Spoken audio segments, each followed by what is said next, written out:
আসসালামু আলাইকুম। Rasmalai cake frosting করে ক্রাম কোটিং করে নরমালে রেখে দিব। এখানে হচ্ছে ২ পাউন্ডের যে কেকটা ছিল ওইটাকে আমি ২ টা স্লাইস করে নিয়েছি। আর তারপর হচ্ছে এটার উপরে রসমালাইয়ের যে মালাইটা আছে মানে যে ওইটাকে হচ্ছে সিরাপ হিসাবে সুগার সিরাপের পরিবর্তে আমি ওইটা দিয়ে নিয়েছি।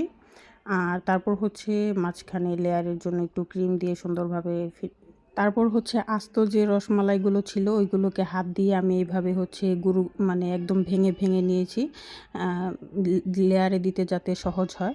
তারপর এটাকে হচ্ছে আমি কেকের লেয়ারের মাঝখানে সুন্দরভাবে ছড়িয়ে দিব।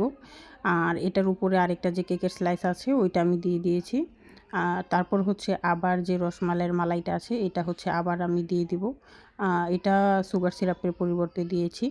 আর আমি হচ্ছে কেকের লেয়ারের মাঝখানে বাদাম দিতে চেয়েছিলাম। এমনকি আমি কেটেও রেখেছিলাম। কিন্তু আমার দিতে মনে নেই। আমি সাথে এনেছিলামও, টেবিলে এক সাইডে রাখা ছিল। আমার খেয়ালই ছিল না ওইটার কথা। যখন নাকি পুরো কেক ডেকোরেশন হয়ে গেছে তারপর মনে পড়েছে যে আমি তো কেকের লেয়ারে বাদামটা দিতেই ভুলে গেছি। তো যাই হোক পরবর্তীতে আর দেওয়া হয়নি। ডেকোরেশনের সময় দিয়েছিলাম।